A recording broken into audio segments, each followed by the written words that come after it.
ఇవన్నీ వేసేసి దీన్ని కలిపేసుకుందాం. తర్వాత లైట్గా కోటింగ్ వేసుకుంటే మసాలా ఏదైతే తర్వాత చేస్తామో అది పట్టుకుంటుంది. ఆ కోటింగ్ ఏంటి అంటే చాలా సింపుల్. కొంచెం అంత మైదా పిండి మంచిగా ఈ మసాలా ఉప్పు అన్నీ పట్టించిన తర్వాత కొంచెం అంత మైదా పిండి తీసుకొని దాన్ని లైట్గా ఇలా దొర్లిద్దాం. అందులో అలా దొర్లించి తర్వాత నూనెలో వేయించుకుంటే ఈ మసాలా ఇదే రొయ్యల్ని మనం నూనెలో వేస్తే దీనికి ఉన్న అల్లం వెల్లుల్లి ఆ ధనియా మసాలా అంతా వచ్చేస్తుంది. అలా కాకుండా జస్ట్ కొంచెం అంత, మరీ ఎక్కువ కాదు, కొంచెం అంత మనం మైదా పిండి ఇలా దొర్లించడం వల్ల రొయ్యలు కూడా కొంచెం పెద్దగా ఉంటాయి. అదే చైనీస్ రెస్టారెంట్లో అయితే ఈ మైదా పిండి బ్యాటర్ రూపంలో పట్టిస్తారు, దానివల్ల మరీ ఇంకా పెద్దగా కనిపిస్తాయి. మరి కానీ నాకైతే రొయ్యలు తినేటప్పుడు రొయ్యలే ఎక్కువ తింటున్నట్టు ఉండాలి ఆ మైదా పిండి కంటే. అందుకని కొంచెంగా వేసుకున్నాను. ఏదైతే ఆ మంచి మసాలా కోటింగ్ రావాలనుకున్నానో ఆ కోటింగ్ వచ్చేలా కొంచెం వేసుకుంటే సరిపోతుంది. ఇలా అన్ని రొయ్యలు కూడా చేసుకొని తర్వాత దీన్ని లైట్గా వేయించి ఎలా చేయాలో చూపిస్తాను. కొంచెం నూనెలో వేయించుకుంటాం. ఇట్లాంటి నూనె కాదు, మనది న్యాచురల్ రిఫైన్డ్ సన్ఫ్లవర్ ఆయిల్. మరి దీంట్లో వైటమిన్ ఏ, డిఈ అలాగే ఒమేగా 6 అంటే ప్రకృతిలో ఉన్న కమ్మదనం, టేస్ట్కి టేస్ట్ ఉంటుంది, హెల్త్కి హెల్త్ ఉంటుంది. ఈ నూనెలో మరీ ఎక్కువ కూడా వేసుకోలేదు, చూడండి కొంచెం వేసుకున్నాను.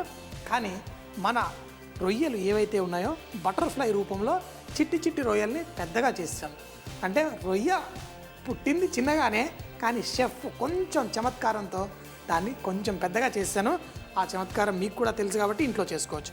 మరీ ఎక్కువ రొయ్యలు ఒకేసారి వేయకుండా ఒక 4-5 ముక్కలు వేసుకుంటూ ఫ్రై చేసుకోండి. అప్పుడు మీకు పర్ఫెక్ట్గా కుక్ అవుతుంది.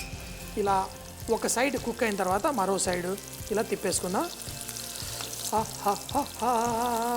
బటర్ఫ్లై లాగా మనం కట్ చేసుకోవడం వల్ల ఈ చిట్టి రొయ్యలు కూడా చూడ్డానికి పెద్దగా ఉంటాయి. చూసారు కదా ఎంతో జాగ్రత్తగా ఇలా స్పూన్తో తిప్పుకుంటూ చక్కగా ఫ్రై చేస్తున్నాను.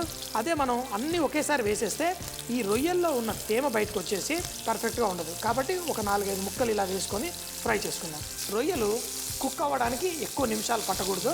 ఇలా వేడి నూనెలో చేసుకుంటే 1 నిమిషం కంటే ఎక్కువ పట్టకూడదు. సో ఇలా ఫ్రై అయిన తర్వాత ఈ రొయ్యల్ని మనం ఒక ప్లేట్లో తీసేసుకుందాం. మరి నూనె కూడా ఇలా కొంచెం అంత పిండి వేసి నేను చేయడం వల్ల మసాలా బయటికి రాకుండా పర్ఫెక్ట్గా ఉంది. మిగతా రొయ్యల్ని కూడా ఇందులో ఇట్లా వేసేసుకుందాం. Very good, very good. అంటే రొయ్యలు చేసేసరికి అయ్యి బాబోయ్ మొత్తం ప్రేమంతా ఇందులో వేసేసి వంట చేస్తున్నట్టు కనిపిస్తాను.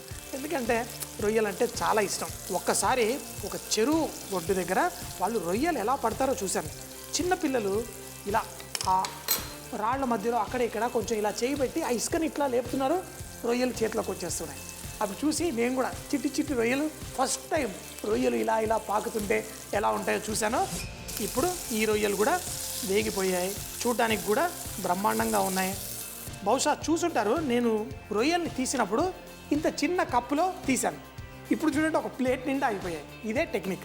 సో మరి దీన్ని ఇప్పుడు మసాలా తయారు చేసుకుందాం. ఇలా కొంచెం నూనె వేసుకోవడం వల్ల అదే నూనెలో ఇప్పుడు మిగతా మసాలా చేసేసుకుందాం. మనం పచ్చిమిరపకాయలు కొంచెం, అంటే మరీ సన్నగా కాకుండా కొంచెం ఉంటే తినేటప్పుడు భలే మజా వస్తుంది. ఇందులో ఆ వెల్లుల్లి, కొత్తిమీర కూడా, ధనియా అంటే చెప్పాను కదా, కొత్తిమీర, కొంచెం ధనియాల పొడి ఈ మసాలాలో వేసుకున్నాం. అలాగే ఇప్పుడు ఇందులో కూడా వేసేసాను వెల్లుల్లి, పచ్చిమిరపకాయ, కొత్తిమీర. ఇలా వేగిన తర్వాత దీంట్లో చిటికెడంత ఉప్పు వేసుకుందాం. ఎందుకంటే ఉప్పు పైన కొంచెం తాకితే అప్పుడే ఆ రొయ్యలకి మంచి రుచి వస్తుంది. అందుకే రొయ్యలు కలిపినప్పుడు కొంచెం తక్కువగా వేసుకున్నాను.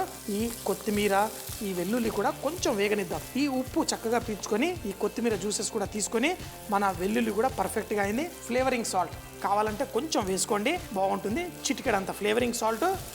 ఇప్పుడు మనం దంచి పెట్టుకున్న టకటకటక మన డించిక్లో దంచేసుకున్నాం కదా మిరియాలు, ధనియాలు, వీటిని దీంట్లో మసాలా కొంచెం వేసుకుందాం.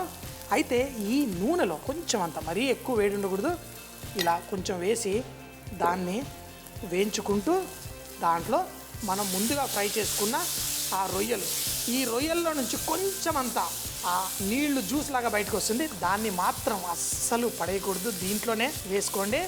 ఇప్పుడు డబల్ ధమాకా, ట్రిపుల్ ధనియా మన రొయ్యల వేపుడు రెడీ. లాస్ట్లో ఇలా వేసిన తర్వాత మర్చిపోకుండా కొంచెం అంత నిమ్మరసం, మరీ కొంచెం ఎక్కువ పడ్డట్టుంది, బట్ దట్స్ ఓకే.